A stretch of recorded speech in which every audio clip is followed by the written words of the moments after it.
everybody, welcome back to the Evermore YouTube channel. It's Chris back with the Morning Magpie. This is just a little news roundup show telling you about everything that's going on in the world of Newcastle United at the moment. And boy, has it been one hell of a week for action and news and everything else. So we're going to get stuck right into this. And there's no better place to start, really, than the main news is we're going to Wembley. We're through to a final. We're in the Carabao Cup final, our first final since 1999. The lads absolutely smashed it, and we're going to take on Manchester United on February 26th, which is quite ironic and weird, as that was the last time we were in a cup final was against Manchester United in 1999. So hopefully we will be able to get a little bit of revenge this time around and do one better and bring home the pot from London, which is going to be unbelievable. I want to speak about the ticketing in a minute. It's been something that's on the mind of the fans. I was at the game. I was lucky enough to be at the game. It was the first thing people were talking about on the way out. So the club has announced what they're going to do. We're going to get stuck into that in a minute, but just a little bit about the game. The large reason that we got to the final was thanks to this lad right here, Sean Longstaff. He's one of our own, as the chant broke out in the crowd. Unbelievable night for Sean. Massively buzzing for him and buzzing for his entire family. He was outstanding on the night. He was man of the match. Everybody's waxed lyrically about him, took his 2 goals unbelievably well. Some beautiful football by Newcastle United, and Sean deserves all the plaudits he's getting. He seems like such a sound, humble kid, a really good lad, and I'm just buzzing for him to see him doing so well. And I really hope that his form can continue and he can really turn a corner now and start adding goals to his game, which, let's be honest with you, he never lets us down. He grafts his balls off. He gets a lot of shit from the fan base, but he's always putting it in. And if he can put goals into the game like he did midweek, he's going to be a match winner for us and a game changer. So really happy for Sean. Great performance from the lads. Typical Newcastle United, we did leave it a little bit towards the end, being a little bit nervous, I think. And probably one of the biggest issues, I think, that we had was when we went down to 10 men, and this is going to impact us massively. So Bruno Guimarães, our midfield dynamo, saw red, and it's funny how when you're in the ground, you see things differently. And I sometimes don't like it when people say that, because it can sometimes be used as a bit of an arrogant point of view that a fan in the ground sees things better than a fan at home. Now, the Bruno challenge is a great example. I was watching this live in the ground and I jumped up and shouted at the referee, who was awful, by the way. He had a terrible game, missed a clear penalty on Callum Wilson, added way too much injury time on, didn't blow up for any Southampton free kicks, really, which caused Bruno to kind of lose his head a bit. So in the ground, I thought, no chance he's won the ball. But you look at that there, and that is a really nasty tackle, to be fair. So it probably is a fair red card for Bruno, but it means we're going to be without our Brazilian maestro for 3 games. He will be back for the final, which is brilliant for us. And he can show that fake Bruno from Manchester United how it's done, and he'll be sharp and fresh and ready to go, which is absolutely class. So we were enjoying the game, and there's no doubt about that. We were enjoying the game in the crowd, but there was also somebody else in the crowd who was enjoying the game. It just goes to show you how Newcastle United have become such a big club now. Even Luther was in the house. Check this out. The big Driss himself, Idris Elba, was in the crowd watching Newcastle United play. Absolutely class. You know, I didn't even know Driss was interested in Newcastle United. I know he's an Arsenal fan, to be fair. Maybe, just maybe, he came to get his party on. So I know he's a bit of a DJ, is Big Driss. So maybe he came to see Mr. Schak, DJ Schak, who was rocking St James's Park pre-kickoff. Now, listen, whether you like this kind of music or not, to be fair, you know, you got to give the kid his plaudits. You know, he's a young lad from North Shields. Obviously, he kind of got a little bit of notoriety and fame by doing his set after the Chelsea game in St James's Park. And fair play to him. He had the place rocking, you know, and good on him. You know, it's great to see the owners, you know, getting these young supporters as well who are making a career for themselves in music. You know, obviously got Sam Fender's massive. You know, he's playing St James's Park now, and for DJ Schak to have his time as well at the ground in such a big game, you know, fair play to him. I thought that was absolutely class by the club, and you know, he looked like he really enjoyed himself as well. So yeah, obviously it was a huge game. Buzzing to get the win, buzzing to go through to the final. We're going to get back into in the Premier League pretty sharpish and keep pushing for that top 4. But during the game, again, there was just before the game, there was a bit of a unveiling, if you will, of our new signings. So we had Anthony Gordon and we had Harrison Ashby walk onto the pitch. I'm just trying to find my picture for them. I have so many images. There we go. So there's Anthony Gordon and Harrison Ashby, who came onto a Paxton James's Park, who were just still buzzing from stamping and clapping to Thunderstruck by AC/DC. What a tune by the DJ, by the way. I was loving that. But yeah, a brilliant reception for the lads in this transfer window. Anthony Gordon in particular, he came on the pitch. People have been telling him left, right, and centre that the fans may be a bit split on you. The fans burst into a tune of "Oh, Anthony Gordon." So for him, he'll be buzzing off that. He'll be 10 foot tall, wanting to play. A little bit shocking on Harrison Ashby because he didn't have a chant yet, but fair play to the lad. He's not the bigger name of the two, so he probably does understand what's going on, with regards to that. And it takes us on to the transfer window. So the transfer window slammed shut. The deadline was actually the night of the match. So we had 2 in and 2 out. So obviously we had Ashby and Anthony Gordon was the big signing, 40 million plus 5. And then the 2 players that we let go was Chris Wood to Nottingham Forest, and also Jonjo Shelvey to Nottingham Forest as well. Caldwell was also going to Hull on loan, which was weird because he was on the bench. I can't figure that out. So let me know in the comments why that was allowed to happen.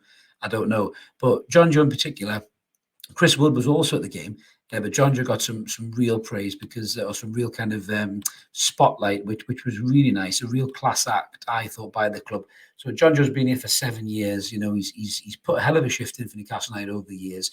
And he drove all the way up from Nottingham, as the announcer said. I've done that drive. No offense, it's not that far, but very good for Jonjo to come back. I'm sure he was tidying stuff up, but he came on the pitch with his kids. He had a great ovation by the fans. And fair play for that. I thought it was absolutely class. And another thing that was a real class act as well. Jonjo was even in the team photo, as you can see him there, just above Joe Willock. And I love what Callum Wilson's doing to Bruno, because Bruno was grumpy because he obviously got a red card yet again. But it's a real class act by the club.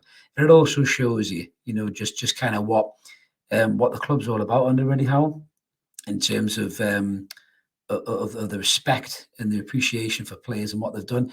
Under Mike Ashley, he would have just been probably escorted off by security, really, because let's be face it, Ashley was a bit of a knob. So yeah, it just goes to show you what this club is all about under this fantastic manager that is Eddie Howe. And hopefully we're just going to get better and better. So speaking of Eddie Howe and his achievements, yes, the final, let's talk about the final. So as soon as we left the game, even before the game, fans are talking about whether you booked your train at London, if you booked your hotels, all that kind of stuff. So this is the tweet from the club and the link to the club website. So they have announced that the tickets have been split into kind of different pots or different kind of segments, if you will, in terms of when you can get it. So kind of prioritizing for season tickets, it's based on loyalty points. It's based on attending a certain number of Carabao Cup games and everything else. Personally, I think the club have done this as fair as they possibly could. You don't want to give too many tickets away to corporates, to prawn sandwich brigades, to people who have maybe thrown the toys out like myself from years ago, but are lucky enough to get the games. I think the people who put in the hard miles, like the season ticket holders, they really do deserve the chance to get in there first and to get their opportunity to get a ticket. I mean, the clamour for tickets is going to be unbelievable, from Manchester United fans as well, to be fair. But I think for Newcastle United, we'll be clamouring for tickets. Everyone will be absolutely flying to get as many tickets as they possibly can. I'm just trying to see exactly when the ticketing does open. I think it opens kind of early. Let me just have a look here. So I will tell you in a minute. I'm just going to have a quick look here. So yeah, you have pricing wise in category 1, £100 for adults, 75 for young adults. Looking at the priority period, so period one is season ticket holders with 25 plus loyalty points and have attended at least one Carabao Cup game.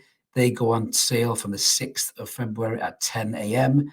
And then that closes on Tuesday the 7th at 8 a.m. Period 2 is season tickets that have attended 4 home games, at least one away Carabao Cup game, and they go on sale 7th of Feb at 10 a.m. and close at the 8th of Feb at 8 a.m.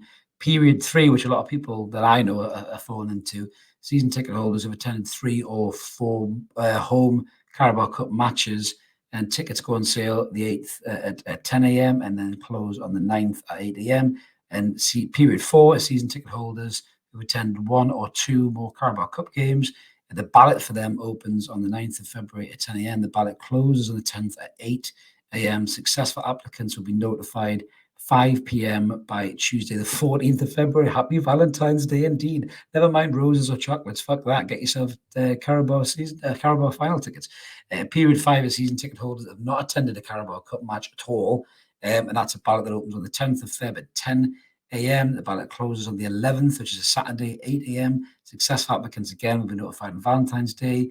Then you have period 6 and 7s, which basically means you probably won't get a fucking ticket at all, to be honest with you. But I think the club have done the best that they can do in terms of being fair and equal with that particular setup. It was never going to be easy getting to the final. But I think one thing's for sure, Newcastle United fans, whether you're in the ground or you're just in London, I think we're going to take over the capital. Never mind the Mackham swinging and swimming in the Trafalgar Square fountain. That's just going to be pure black and white every single day. So if you're a Londoner and you don't like Northerners, maybe go on holiday that weekend, because I think London is about to go Geordie that weekend. So I can't wait to see it. I cannot wait to see it. So just finishing up, we've got a little bit of a birthday message as well, and a little bit about our next game. So we mentioned that obviously Bruno suspended, and we have West Ham next as well. So we're missing a star midfielder. And speaking of star midfielders and West Ham, lovely segue there, is a happy birthday here for one of our former sons. It is, of course, this man, the absolute legend, that is Robert Lee, or Bobby Lee, as we called him. Absolute monster of a midfielder for Newcastle United. Back in the day when we were, a high-flying top 4 side, getting to cup finals. Hang on a minute. We are again. But this was Rob Lee. Rob Lee was mint for Newcastle. If you haven't seen him, if you're too young to remember Rob Lee, go and YouTube videos of Rob Lee's. Absolutely class. 303 appearances for Newcastle United, 44 goals, 21 caps for England, and 2 goals. One of Shearer's best buds. He actually put the cross in for Shearer's class goal against Villa with a side foot volley. So happy birthday to you, Bobby Lee. And Bobby Lee is, how old is Bobby Lee? He's 57 years old. My God, I feel old. So yes, Bobby Lee, happy birthday to you, mate. And I hope you have a cracking day wherever you are. And just like you, Magpies, I hope you have a great morning wherever you are. Just a gentle reminder, if you haven't already, please click that subscribe button. Love you to come and join us. We're nearly on 2,500, all free content and ever more. Smash that button. Do us a favor and like this video. It helps get it around YouTube. This has been the Morning Magpie. I hope it's a great start to your day. Let's keep supporting that team of United, and we'll catch you later. Cheers.